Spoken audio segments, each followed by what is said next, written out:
이 정도면 충분한데 그래도 하나만 더 챙겨줄까? 이 생각 하루에 몇 번이나 하시나요? 어제도 그랬습니다. 내 일이 아니지만 동료의 힘들어 보이는 표정을 보고 먼저 도와주겠다고 나섰죠. 누군가 집에 온다고 하면 이것저것 다 챙겨놓고 문자 메시지 하나 보낼 때도 응, 한 글자면 충분한데 한 문장을 더 보태고 이모티콘까지 3개를 골라서 보냅니다. 상대가 기분 나쁘지 않을까, 무뚝뚝해 보이지 않을까 걱정되어서요. 오늘 이 영상을 보고 계신 여러분 중 상당수가 지금 고개를 끄덕이고 계실 겁니다. 왜냐하면 당신은 정이 많은 사람이거든요. 그리고 정이 많은 사람들에게는 남들이 모르는 특별한 고통이 있습니다. 심리학자 칼 로저스는 이렇게 말했습니다. 타인을 위해 자신을 지우는 사람은 결국 아무도 자신을 보지 않는다는 외로움을 느낀다고요. 오늘은 바로 그 이야기를 해보려고 합니다. 당신이 왜 항상 조금 더 해주게 되는지, 그리고 그 마음이 왜 이렇게 아픈지, 그 이유와 함께 어떻게 하면 마음이 닳지 않고 정을 지킬 수 있는지까지 말이죠. 끝까지 보시면 당신의 마음을 이해하는 것을 넘어서 실제로 오늘부터 달라질 수 있는 구체적인 방법을 얻어가실 수 있을 겁니다.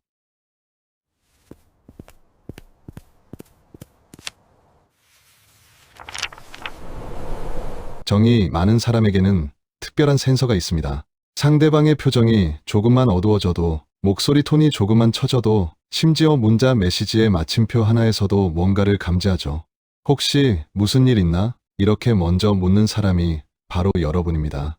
그런데 이 민감함은 단순히 눈치가 빠른 것과는 다릅니다. 신경과학 연구에 따르면 공감 능력이 높은 사람들의 뇌에서는 거울 뉴런이 더 활발하게 작동한다고 합니다. 쉽게 말하면 상대방의 감정을 마치 내 감정처럼 느끼게 되는 거죠. 그래서 상대가 불편해하면 내가 불편하고, 상대가 힘들어하면 내가 해결해주고 싶어지는 겁니다. 문제는 여기서 시작됩니다. 처음엔 선택이었던 이 조금 더가 점점 습관이 되어버립니다. 부탁받지 않아도 먼저 챙기고, 필요하다고 느끼면 내일을 미뤄두고라도 달려가죠. 그리고 이 패턴이 반복되면서 주변 사람들은 당신의 이런 모습을 당연하게 받아들이기 시작합니다. 더 무서운 건 당신도 이걸 당연하게 여기기 시작한다는 겁니다. 나는 원래 이런 사람이야 라고 스스로를 정의하면서 말이죠. 그러다 보니 상대가 고마워하지 않아도, 당연하게 받아들여도, 심지어 무례하게 반응해도 내가 너무 예민한 건가 하며 상처를 속으로 삼켜버립니다. 그렇다면 정이 많은 사람들은 왜 이렇게 행동하는 걸까요? 여기에는 4가지 핵심 심리가 숨어 있습니다. 첫째, 관계를 기능이 아니라 정서로 대합니다. 대부분의 사람들은 관계를 일종의 거래로 봅니다. 내가 이만큼 했으니 너도 해줘야지라는 식이죠. 하지만 정이 많은 사람은 다릅니다. 보답보다는 그 사람과 함께 있을 때의 온기가, 공정함보다는 마음의 흐름이 더 중요합니다. 그래서 계산하지 않고 먼저 주게 되는 겁니다. 둘째, 받지 못할 가능성까지 감수합니다. 흥미로운 건 정이 많은 사람들도 돌려받지 못할 수 있다는 걸 알고 있다는 겁니다. 그런데도 줍니다. 왜일까요? 행동경제학의 손실 회피 이론과는 정반대로 움직이는 거죠. 하지만 이 선택이 반복될수록 무의식 중에 작은 기대가 쌓입니다. 그래도 최소한 이 정도는 해주겠지라는 기대요. 그리고 이 기대가 깨질 때 상처가 됩니다. 셋째, 상처를 사건이 아니라 관계 전체로 느낍니다. 누군가 약속을 까먹었다고 해봅시다. 보통 사람들은 깜빡했구나로 끝납니다. 하지만 정이 많은 사람은 이렇게 해석합니다. 나는 이 사람에게 그 정도 존재였구나. 작은 말 한마디, 무심한 태도 하나가 관계 전체의 의미로 확대되는 겁니다. 그래서 상처가 크게 느껴지는 게 아니라 깊게 스며듭니다. 넷째, 미움받는 것보다 차갑게 보이는 걸 더 두려워합니다. 심리학에서는 이를 사회적 거부, 민감성이라고 부릅니다. 정이 많은 사람은 거절을 하면 나쁜 사람이 될 것 같고, 선을 그으면 냉정해 보일까 걱정합니다. 그래서 상처받더라도 참는 쪽을 선택하는데 익숙해지죠. 그런데 여기서 잠깐 중요한 질문을 하나 드리겠습니다. 혹시 지금 이 순간에도 누군가의 메시지에 답장을 못해서 마음이 불편하신가요? 아니면 거절하지 못한 부탁 때문에 스트레스 받고 계신가요? 그렇다면 계속 집중해서 들어주세요. 곧 해결 방법을 알려드리겠습니다. 이제 핵심으로 들어가 보겠습니다. 정이 많은 사람의 상처는 사실 상대의 행동 때문만이 아닙니다. 진짜 이유는 따로 있습니다. 바로 이겁니다. 나는 이미 마음을 건넌 상태였기 때문. 상대방은 그냥 잊었을 수도 있고, 원래 그런 사람이었을 수도 있고, 그만큼의 감정이 없었을 수도 있습니다. 하지만 정이 많은 사람은 이미 마음이 다리를 건너간 상태예요. 혼자서 저 멀리까지 가버린 거죠. 하버드 대학교의 관계 심리학 연구에서 흥미로운 결과가 나왔습니다.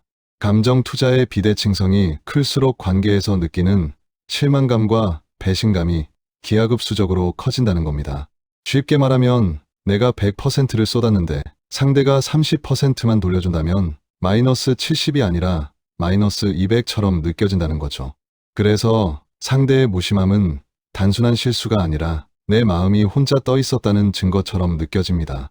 내가 착각했구나. 이건 일방적인 거였어. 이 깨달음이 정이 많은 사람을 가장 아프게 만드는 순간입니다. 그리고 여기서 더 위험한 패턴이 생깁니다. 한 번 상처받으면 다음부턴 조심해야지라고 다짐하지만 또다시 정을 주게 됩니다.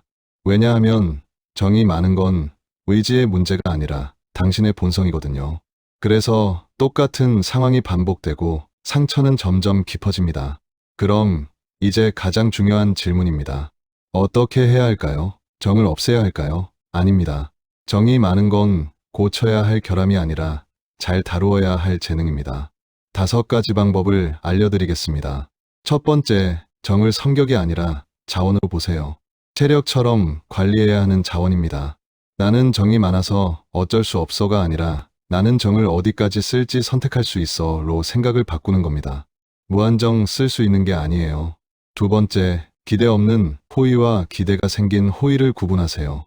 스스로에게 이 질문을 해보세요.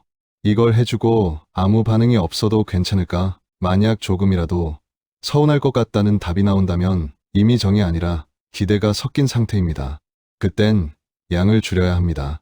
이건 계산이 아니라 자기 보호입니다. 세 번째, 속도 조절부터 하세요. 정이 많은 사람은 속도가 빠릅니다. 상대가 준비되기 전에 마음이 먼저 가요. 천천히 한 번에 다 주지 말고 반응을 보고 다음을 결정하세요. 누군가는 이걸 계산적이라고 할 수도 있지만 이건 당신의 마음을 지키는 지혜입니다. 네 번째, 상처받았다는 신호를 부끄러워하지 마세요. 상처는 약함이 아니라 감각이 살아있다는 증거입니다. 왜 이렇게 예민해가 아니라 여긴 내가 정을 많이 쓰면 아픈 자리구나 라고 해석을 바꾸세요. 이 자각이 생기면 다음엔 그 자리에 정을 쓰지 않게 됩니다. 5번째, 그리고 가장 중요한 것. 정이 많은 자신을 고치려 하지 마세요. 당신의 정은 이 각박한 세상에서 정말 귀한 것입니다. 다만 아무 곳에나 쓰지 않고 아무에게나 다 주지 않으면 됩니다. 그러면 정은 당신을 상처 입히지 않고 오히려 품격과 깊이가 됩니다. 독일의 철학자 마르틴 부버는 이런 말을 남겼습니다. 진정한 관계는 내가 너를 경험하는 게 아니라 내가 너와 함께 존재하는 것이다. 정이 많아서 아픈 게 아닙니다. 정을 나보다 앞세워서 아픈 겁니다. 정은 줄이는 게 아니라 방향과 속도를 바꾸는 게 답입니다. 그렇게 하면 당신의 마음은 닳지 않고 오히려 더 단단해집니다. 오늘 이 영상이 조금이라도 위로가 되셨다면 구독과 좋아요로 응원해주세요. 여러분의 작은 관심이 더 많은 사람들에게 이 메시지를 전할 수 있게 해줍니다. 그리고 댓글로 여러분의 이야기도 들려주세요. 혼자가 아니라는 걸 느낄 수 있도록요. 참고로 이 영상은 하나의 관점을 나눈 이야기입니다. 정답 프레임이 아니니 여러분 상황에 맞는 분별로 받아들여 주세요. 다음 영상에서 또 만나겠습니다. 여러분의 마음을 응원합니다.